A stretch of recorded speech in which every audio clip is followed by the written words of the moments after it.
नमस्कार, मैं रवीश कुमार। हम मौजूद हैं सूरत के वीर नर्मद दक्षिण गुजरात यूनिवर्सिटी के कैंपस में और इसका स्लोगन है सत्यम ज्ञानम अनंतम। सत्य का ज्ञान जो है वो अनंत है, तो इस अनंत ज्ञान में थोड़ा थोड़ा सत्य हम भी ढूंढेंगे सूरत शहर में जो गुजरात चुनाव के संदर्भ में है। हमारा आज का सवाल ही यही है कि क्या गुजरात का चुनाव इस बार विकास के मुद्दे पर ही हो रहा है। इस सरल से सवाल के पीछे मकसद ये है जानना कि क्या विकास को लेकर तार्किक बातें हो रही हैं या फिर विकास को भी उन्हीं भावनात्मक रंगों में रंग दिया गया है जिन रंगों में दूसरे अन्य मुद्दे दूसरे तरीके से रंग दिए जाते हैं। क्या नरेंद्र मोदी ने इस बार के चुनाव में विकास के मुद्दे का जो दांव फेंका है, कांग्रेस उसकी काट सही तरीके से दे पा रही है? कांग्रेस की दलीलें और उनकी आलोचनाएं एक वैकल्पिक मुद्दा के रूप में उभरकर सामने आ रही हैं या नहीं आ रही हैं? नरेंद्र मोदी के भाषणों को अगर आप देखें तो उन्होंने बहुत चतुराई से, और हर नेता चतुराई करता है, किसी की चल जाती है किसी की नहीं चलती है, बहुत ही चतुराई से अपनी लड़ाई को गुजरात की लड़ाई बनाम दिल्ली की लड़ाई में बदल दिया है। दिल्ली के जानकार कहते हैं कि गुजरात में कांग्रेस कमजोर है, लेकिन नरेंद्र मोदी के भाषणों को देखकर नहीं लगता कि कांग्रेस कमजोर है। वे उन राज्यों में कांग्रेस से लड़ रहे हैं जहां उनकी सरकारें हैं। दिल्ली की सरकार है, उनके उपलब्धियों के आंकड़ों से, गुजरात की उपलब्धियों के आंकड़ों से वो मुकाबला करा रहे हैं। और इसके बीच में कभी कभी वो गुजरात को झांसी के किले में बदल देते हैं। रानी लक्ष्मीबाई का उस कथन का जिक्र करते हैं जब वो कहती हैं कि गोरों से लड़ाई में कि मेरी झांसी नहीं दूंगी, तो अपनी रैली में आए लोगों से कहते हैं कि आप भी कहो हमारा गुजरात नहीं देंगे। एक तरह से कभी वो गुजरात की तिजोरी के चौकीदार बन जाते हैं, कभी वो मजदूर बन जाते हैं, और कभी वो अपनी तारीफ में यहाँ तक कह जाते हैं कि जब घर में टीवी चल रहा होता है और बच्चा दूसरे घर में खेल रहा होता है और उसे टीवी पर मेरी आवाज सुनाई देती है तो वो दौड़कर दूसरे कमरे से टीवी के कमरे में आ जाता है और कहता है मोदी आया, मोदी आया। मतलब ये इस तरह से भाषण में होता है, लोगों को हंसाना और लतीफेबाजी सब चलते रहती हैं।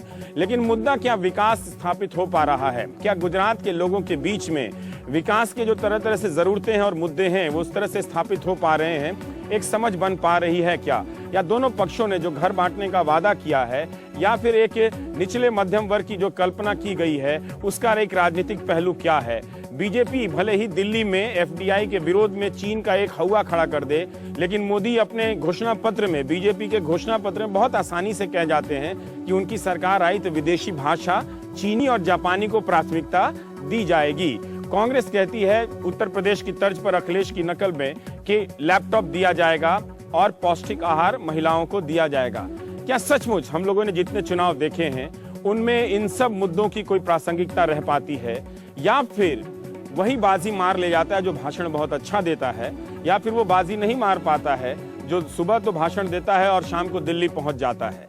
और जिस तरह से नरेंद्र मोदी इस कांग्रेस की कमजोरी का लाभ उठाते हैं कि जो बड़े नेता दोपहर तक दिल्ली चले जाते हैं और पूरे शाम तक उनकी चुनौतियों को वो लतीफे में बदलते रहते हैं और लोगों को हंसाते रहते हैं, तो एक तरह से बड़ा ही मनोरम दृश्य है। लेकिन हमारी चिंता और फोकस आज गुजरात में विकास के मुद्दे पर होगा कि क्या एक मुद्दा यहाँ बन पाया है? क्या गुजरात का यह चुनाव सचमुच पहले के भावुक मुद्दों से अलग हटकर विकास के तार्किक मुद्दों को स्थापित करने में सफल रहा है?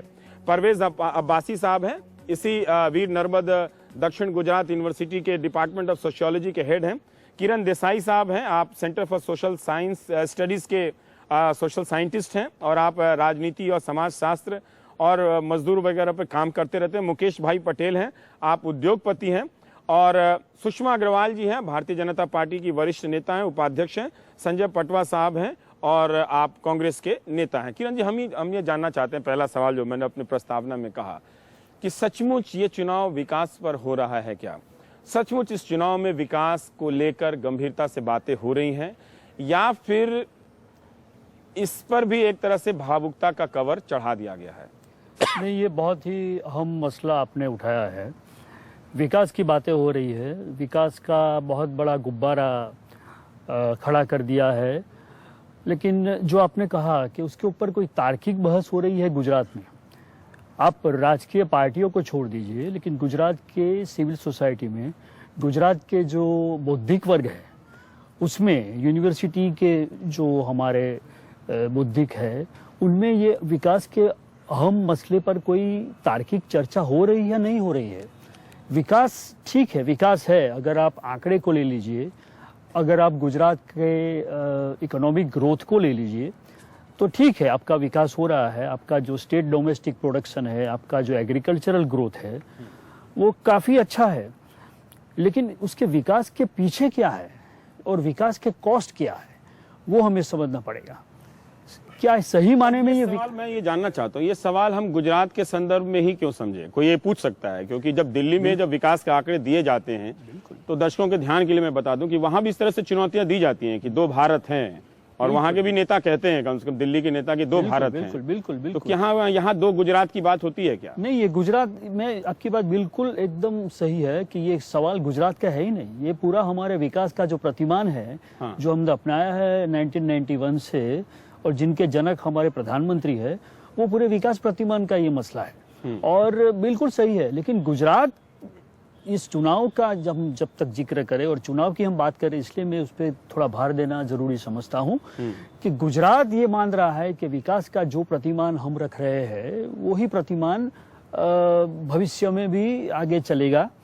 और इसके लिए मुझे लगता है कि इस प्रतिमान के पीछे क्या है, इस प्रतिमान के दूसरे पहलू क्या है, उसके ऊपर हमें गंभीर चर्चा करने की आवश्यकता है। Do you have the NDTV Profit app? All the markets, all the news and your own homemade, ready-made portfolio available there for you. We will right now answer what you should sell, what you should buy when markets are down. Download at ndtvprofit.com/apps. Get the best app from the channel you trust.